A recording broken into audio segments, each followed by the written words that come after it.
1, go! Grant mentioned these guys are going to cut 2 pockets, set 2 boards, and eventually chop that block at the top. If you travel to other parts of the world, such as Australia and New Zealand, you'll see them cut in a 3-board event. The pole is taller, the block is further away. There's a tough go for Dan on stand number 4. The board, the tree, slabbed, and the board fell out of that pocket. He's going to go back and clean it up, fix it up for him. Nice, Jason.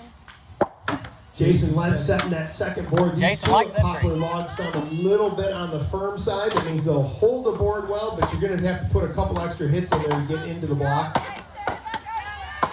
Beautiful looking timber from Jason Lentz, and it actually is holding him up just slightly. The axe is going so deep in that block, it didn't want to release right away. Scooter Cover's got a nice looking chop going as he rolls around to the far side. Chip hangs in the face there. He clears it out in one upward blow. Scooter's going to reach way around to the far side, clears out that last chip. Lentz is around the back with a slashing motion. What an ideal finish for Jason Lentz. Grant already mentioned how the competitors have a strong side or a weaker side. Competitors will cut most of the log from their strong side, and you saw Jason Lentz turn with just 2 downward slashing blows and finish his block. Scooter Koger off as well as Dan Bean mounts that second board to start the chop at the top. All right, stick with Dan Bean down there on stand 4. Took him a minute to get up there. He had to reset that first pocket. That's always hard to get back in and fix that. Okay, I'll have to move over. He's making short work of the block, though. Great cutting technique on top.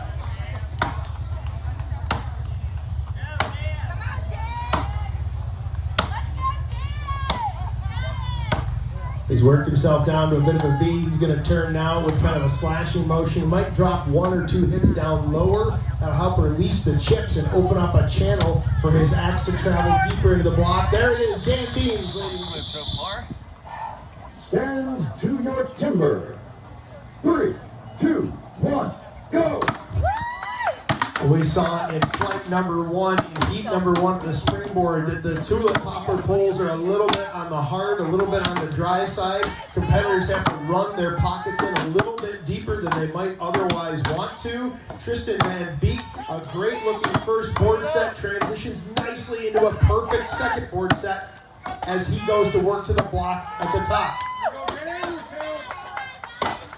Caleb Graves on stand number 3, drawing a big slab of wood. Look at how easily that axe releases out of the block. His lines are great chasing in. Tristan Van Beek is about to work himself into a V as he turns on stand number 4 into the backside. He's got to stay up high or he's going to drive into the stump. Reaches around far. There it is, Tristan Van Beek. As Caleb sends a chip flying back here to the stage.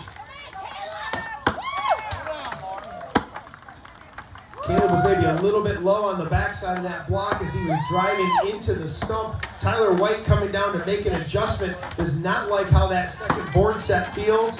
Let's go, Ty. Come on. Fix it up. Mark Boquin is way back on that top board, feeling confident in that board set. As he puts his 2 upward hits followed by 2 downward hits. It does not release a chip. That tells you there's a little bit of twisty or boxy grain in there. There it is, a few more chips finally, or a few more hits finally draws a chip for Mark Boquin. Tyler White into this log, but not feeling super comfortable on that second board. You can see he's got some real estate behind him. Kind of tells me that he's not feeling like putting a lot of weight on that board. Mark Boquin is about out of cuttable wood as he turns around to the backside of the log. He is switch hitting, swinging both left and right handed. You might see some competitors who only use a slashing downward motion. Tyler White has a massive front open to this block as Mark Boquin finishes on stand number 1. Tyler's out of cuttable wood on the front. There we go for demonstration purposes. Tyler White is a slashing chopper. He is not a switch-handed cutter. One more on the far side. That's funny. He never wants to wrestle me. He always says, "Hey, Kevin, how you doing? Nice to see you." What did you do to get him so mad? I don't know, but I did sell him an axe pretty cheap, so I'm hoping I made amends. Yep.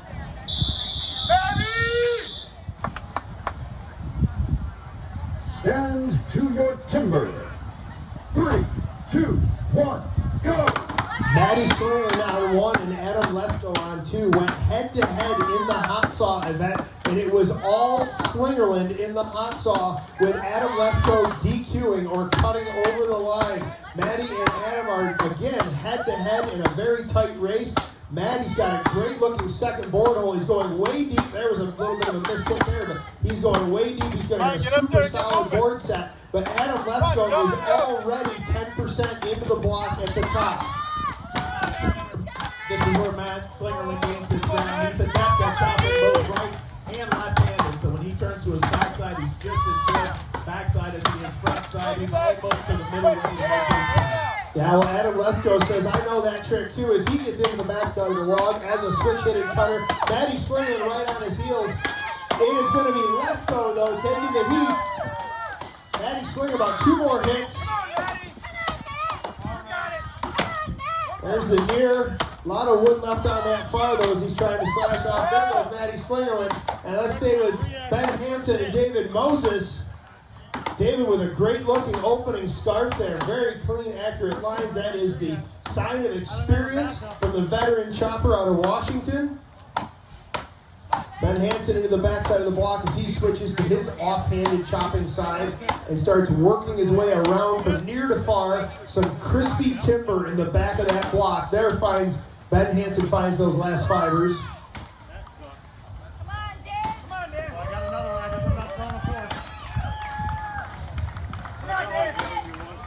You got it. One more for David Moses. Stand to your timber.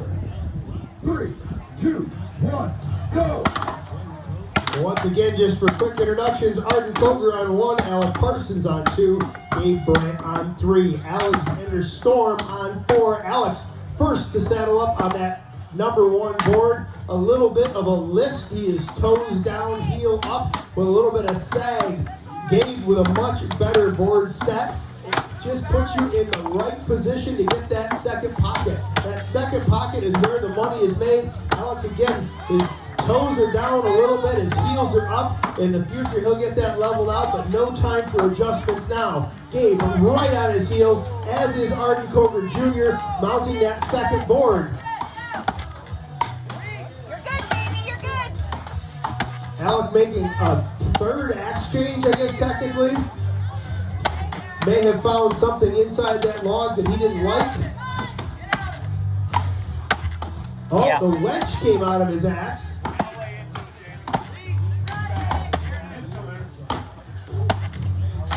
You heard Alec tell the judge, the pin's still there. It's required. There's Alex Storm finishing off. We're now here looking at Alec Parsons on stand number 2 and the debauchery going on stand number 2.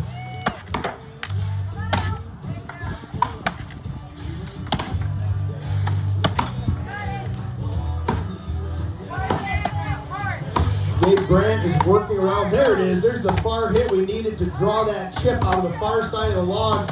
He has worked way into the backside of this block. Even Alex Storm says, get out of there. Dave Grant turns and he's a switch-handed cutter.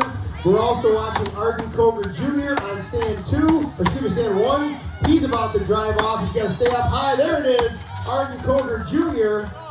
Dave Grant has got to find that sweet spot. He's a little high, a little low. This one's going to be right where it needs to be. Gabe Brandt finishes off on 3.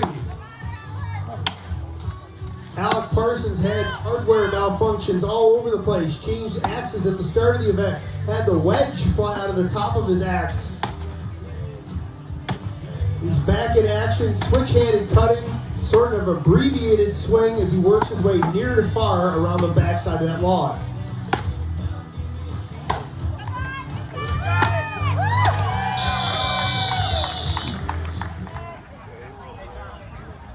Stand to your timber. 3, 2, 1, go! Very tight on the go from a couple of these competitors, but that's what you got to do when you're racing one of the best in the world in the form of Matt Koger on stand number 1. Very quick to that first board set is Matt Koger with Ben Carlson right on his heels. Brian Wamsley and Ruckles all right there on their heels. It is now Koger setting his second board with a little bit of junk mail in the back of the mailbox It doesn't seem to impact the shoe. He's got a little bit of upslope on that board. It settles in with his weight as he works his way into the block to the top. The axe is cutting well. It sounded a little dead in the beginning, but now we see that outer layer of wood. He's picking up timber and shifting chips very nicely. Ben Carlson spraying out to the crowd as Watsley gets up on his second board. Looks like Matt's going to make his turn. Now he switches to his backhand to finish off the long and hopefully as few swings as possible, and he's off. Very clean opening start for Matt Koger. Accuracy is key in this event. Ben Carlson is about work to the end. There he puts in one nice rolling far driver. Also a switch-handed cutter. His block looks very crispy on the outside. Reaches over, finds that far fiber. Block hangs on the axe a little bit. Can be a dangerous situation. Navigated the situation well. Ben, was that in the tree or the block? Walmsley about out of cuttable wood. There he goes with a far driver, a near driver, one in the guts. There is just a fistful of matches. Near and far takes off the block for Brian Walmsley. Come on, Dom. Let's stay with Dominic as he turns to the backside of his log, starts drawing chips.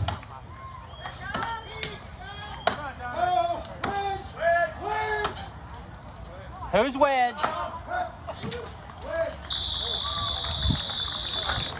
He's calling for a wedge because the wedge fell out of the end of his axe and can present a dangerous situation with a head.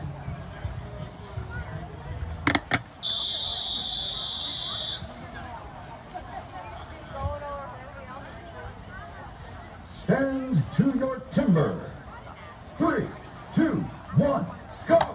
Once again, if you missed the introductions, that is Brad Kittle on 1, Brandon Graves on 2, Brian Chunknick on 3, and Josh Wilson on 4. Wilson, the first to draw blood and set a board, but he is right there neck and neck with Brad Kittle on stand number 1.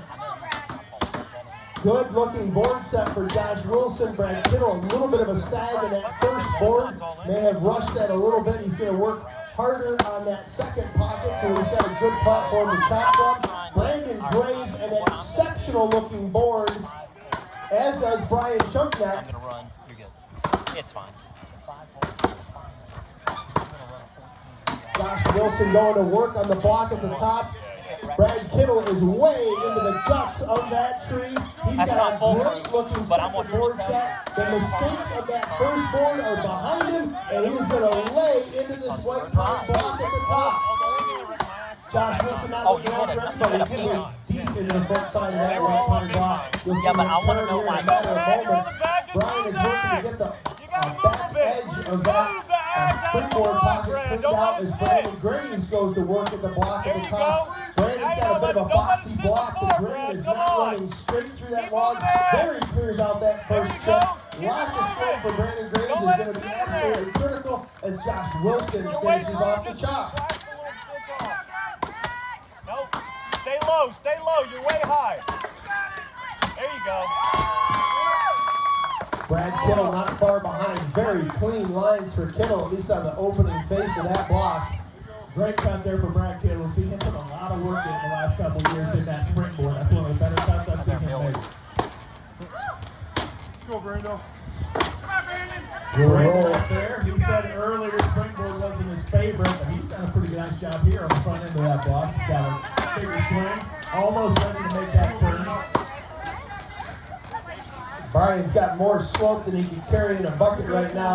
That puts him in a tough position. It's hard to get comfortable and flat to get power behind that axe, but he's going to make the most of it.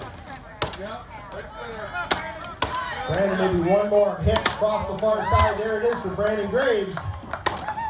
Well done there. We're going to stick here with Brian. He's got that steep board, so he's got his back leg bent, and that really saps the power, and it also locks up your quad. I heard Adam Lefkow say his board was too steep earlier and had a cramp in front of his leg from being like that during the whole shot. Let's go, Brian. Hey, Brandon, get out. Definitely a tough body position. It's going to be hard for him to get that near wood cut out. Brandon, duck down. Thank you. There he goes after it. There you go.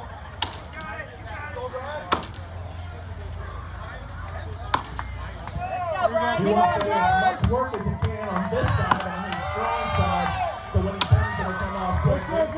And the temptation is just to bail on it. The temptation is to pull the plug and get out of there and turn to the backside, but you want to exhaust every effort you can on the front side of that log. You've got to commit to That board like that will kill you. I think that's worse than the sagging. All right, cheer them on, folks. We'll see you. Let's go. Hey, now he's real. He's done all the work he needs there. You got to keep slope on the backside. There's going to open up, clear a chip. Yeah, That's it's going to give sucking him it. some room to cut That's again. sucking it out of him. Watch that back leg. Look at the When back he takes leg. this off, he wants to break the wood close It's going. first and then the bar wood. That gives somewhere for the handle to go. It's just a If you hand break shot, the yeah. bar wood first, Come on. We are 4 minutes in. Should never he's go got to this reach way out into that far wood. And he's got one more big one. Here it goes.